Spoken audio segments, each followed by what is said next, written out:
दिनों की लाशें बिछा दी जाती है, लेकिन हमारे देश का प्रधानमंत्री एक शब्द तक नहीं बोलता और आदिवासी को राष्ट्रपति बना दिया ये बोलते हैं, लेकिन आज तक आदिवासी के साथ क्या हो रहा है किसी को नहीं पता। हम लड़ते हैं, हम बोलते हैं, बोले तो 25 मुकदमे करके जेल में डाल देते हैं, हमको भी 25 मुकदमे कर दिए। और हमारे कई ऐसे युवा साथी यहाँ बैठे हुए हैं जिन पे फर्जी मुकदमे हुए और उनको फंसाया गया।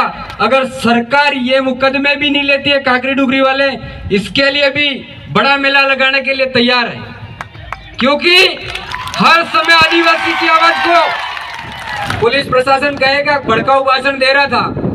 अरे भड़काऊ नहीं, जो मेरे साथ बीत रही है और जो मेरी जनता के साथ बीत रही है, तो उसको मैं सड़कों पे भी बोलूंगा, जहां भी बोलना पड़े वहां बोलने के लिए तैयार हूं। पर खाकी वाले आप भी सुन लो, आपकी लड़ाई भी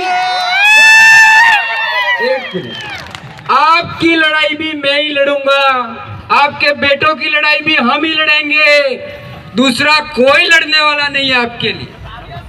क्योंकि हमने देखा यहाँ से मेवाड़ भीलकोर को हटा के दूसरी जगह भेजा गया तो कोई तुम्हारा नेता लड़ने नहीं आया, और मैं तो भागा हुआ था। इसके बाद भी ये मेरी जो टीम बैठी हुई है, इसने कहा तेरे को परवीन लड़ना पड़ेगा और हाई कोर्ट में केस जीते हम। लेकिन इसलिए खाकी वाले भी मेरे भाई हैं और मेरे पिताजी भी खाकी वर्दी में ही थे, अभी रिटायरमेंट हुए हैं, मैंने भी खाकी का खाया है, इसलिए मैं खाकी वालों के लिए भी बोलना चाहता हूँ।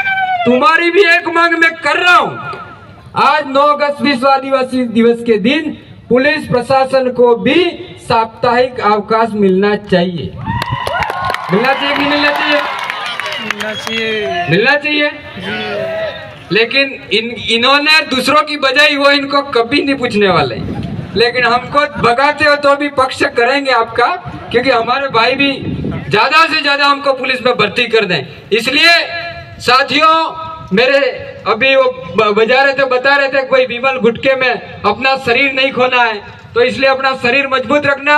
मेरा भाई टेंशन दे के ऐसा हाल कर दिया है, मेरा बन नहीं सकता, इसलिए यूं मत कहना खुद का बढ़ा लेना यूं, क्योंकि मेरा तो है ही ऐसा शरीर, स्टील की बॉडी है, इसलिए मेरे टेंशन नहीं है। और साथियों, मैं और बता देना चाहता हूं, आज हम देख रहे हैं हमारे भाई जो पढ़ रहे हैं, कहते हैं लोग छोरे पढ़ते नहीं है, बीएड करवा दी। मेरी माता बहनों ने, इनके जमीन बिक गई बीएड करवाते कराते, एग्जाम सेंटर इतने दूर है कि भाई पैर के पाइजेब तक बिक गए। कौन बोलने वाला? सरकार की कोई पड़ी नहीं है, क्योंकि हमारे विधायक जी के बेटे ये बीएड वाले ऐसे है नहीं, उनको पता है नहीं, वो बोलेंगे नहीं, ये कहना नहीं चाहिए। लेकिन एक शर्म की बात है जब युवाओं के साथ बीतती है, जब पेपर लीक होते हैं, हमारे छोरे इतनी तैयारी करके और जाते हैं और आते हैं घर पे हमारे हो जाएगा, और जब दूसरे दिन अखबार में देखते हैं पेपर लीक हो गया। अगर ऐसे पेपर लीक होता है, ऐसे लोग, ऐसी सरकारें जो हैं कहती है कि भाई यहाँ वाली सरकार कहती है कि यहाँ कांग्रेस बीजेपी वाला कहते हैं कांग्रेस की सरकार यहाँ हो रहा है, गुजरात में बीजेपी की सरकार है, यानी सभी जो चोर हैं वो मिल के पेपर लीक कर रहे हैं। इसलिए सावधान हो जाइए। अभी मेरे मार साहब कह रहे थे कि हमको राजनीतिक रूप से मजबूत होना चाहिए। मैं गुरुजी आपको बता देना चाहूं, अभी कार्यक्रम की तैयारियां चल रही थी जोरों पे, और मैं फोटो में दिखा तो लोगों ने कहा कि भाई ये तो बीटीपी का प्रोग्राम है, ये तो प्रवीण का प्रोग्राम है। अरे भाइयों, किसी नेता को कांग्रेस बीजेपी कितने भी नेता है, अगर समाज की खुजली, तुमको अगर समाज की चिंता हो तो आइए इस मंच पे, हम आज भी बुलाते हैं आपको, आके हमारे समाज की बात कीजिए, आके समाज की बात कीजिए, हम तैयार हैं। अगर हमारे समाज के साथ जब जब गलत होगा, हम रोडों पे भी आएंगे, लड़ेंगे और हक अधिकार की बात करेंगे। अब आपको मैं बता दूं कि जो आदिवासी के अधिकार मिले हुए हैं, कई लोग कहते हैं ये अधिकार तो हमारे इसने दिला उसने दिला है। हमारे जो बिरसा मुंडा हैं, छोटी सी उम्र में क्रांतिकारी थे, वो निकले और निकलने के बाद उन्होंने हमको कई हक अधिकार दिलाए। आज उन हक अधिकारों की वजह से आज शेड्यूल 5 भी लागू है, लेकिन हमारे यहाँ लागू नहीं है। हम तो पैसा कानून की ग्राम सभा बनाते हैं, मुखियों को थाने में भेजते हैं, कहीं भेजते हैं, क्या कहते हैं पुलिस वाले, क्या कहते हैं, तुम्हारी इस ग्राम सभा को हम नहीं मानते।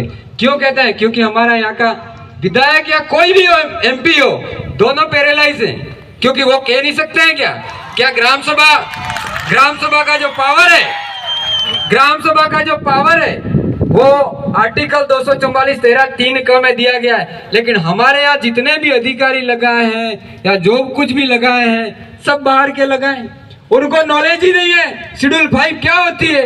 डिप्टी को नहीं पता, SDM को नहीं पता, यहाँ का अगर गैर आदिवासी कलेक्टर आता है उसको भी नहीं पता। तो फिर बताओ हमारा भला हो सकता है क्या?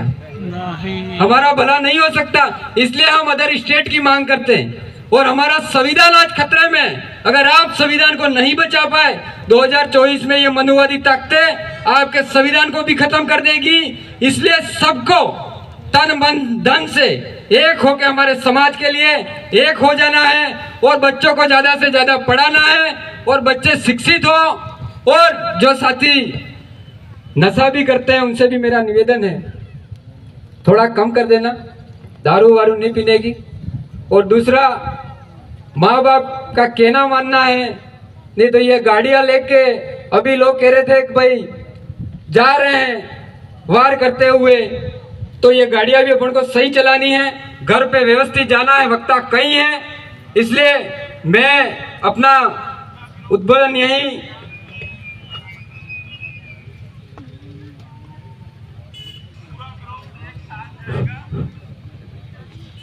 तो और समय दे रहे हैं शायद, तो इसलिए मैं और बता देना चाहूं कि अभी प्रशासन की एक बार शिकायत आ रही थी, शायद स्वीकृति।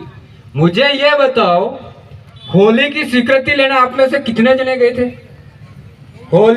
होली दिवाली की, तो वो कौन सा त्योहार है?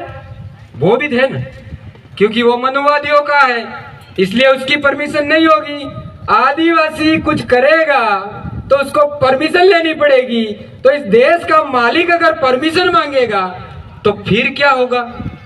है शर्म की बात है। प्रशासन को यह समझना चाहिए कि मालिक परमिशन नहीं लेता। अब मालिक पे मैं आ गया हूं तो बता दूं कि इस देश में अगर सुप्रीम कोर्ट कहता है कि राम मंदिर किसका है, राम मंदिर हिंदुओं का है, सुप्रीम कोर्ट कहता है तो मान लिया जाता है। लेकिन सुप्रीम कोर्ट क्या कहता है? इस देश का मूल मालिक आदिवासी है, तो ये यहाँ की सरकार मनुवादी सरकारें नहीं मानती है, तो गलत कौन है ये बताओ आप। अगर प्रशासन मेरे को कुछ कहना हो, मैं आपको बता दूं कि आपका कोर्ट यहाँ पे राम मंदिर हिंदुओं का बोलता है तब आपका कोर्ट फेवर करता है। जब सुप्रीम कोर्ट ने बोला आदिवासी देश का मूल मालिक है, तो आप अभी तक हमारी बातों को दबा रखा है। ये नहीं होना चाहिए।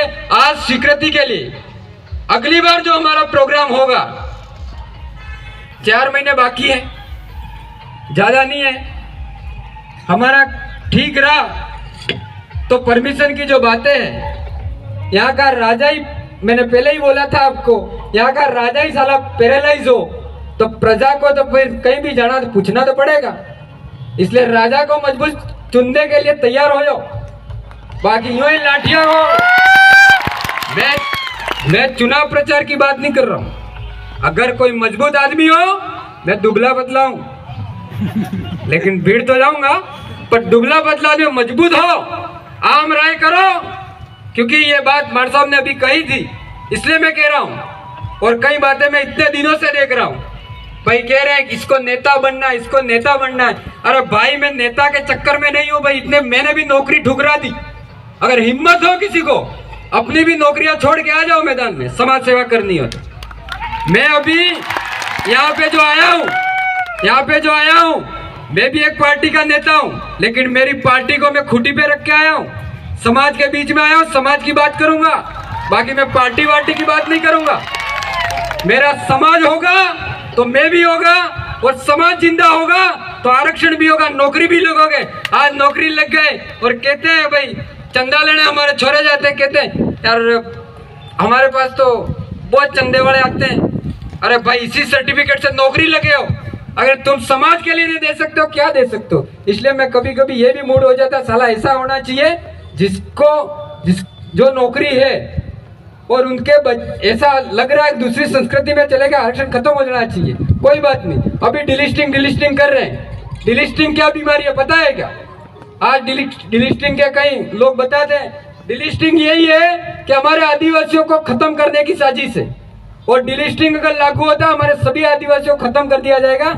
आज अभी गंगाराम जी बता रहे थे हमारी संस्कृति परंपरा रीति रिवाज के अनुसार, इसलिए डिलिस्टिंग के माध्यम से आदिवासियों को खत्म करने की साजिश है। इसलिए समझ जाना, आज आदिवासियों को आदिवासी से वनवासी क्यों बनाया जा रहा है ये समझ जाओ आप। आदिवासी को वनवासी बोल के सीधा स्वर्गवासी बनाने की तैयारियां हो गई है, इसलिए सब जाग जाना। अगर आप स्वर्गवासी हो गए तो एसटी के साथ एससी भी जाएगा। हमको दौड़ा के मारेंगे तो तुमको सता के मार डालेंगे। एससी ओबीसी माइनॉरिटी के लोग जो भी हैं उनको भी तड़पा के मार दिया जाएगा। इसलिए हम सबको एसटी एससी ओबीसी माइनॉरिटी के जितने भी लोग हैं मनुवादी ताकत के खिलाफ एक साथ खड़े होकर लड़ना पड़ेगा, तब जाके हमारा आरक्षण बचेगा और संविधान बचेगा। जय जोहार, जय आदिवासी, जय वीर प्रदेश, जय संविधान।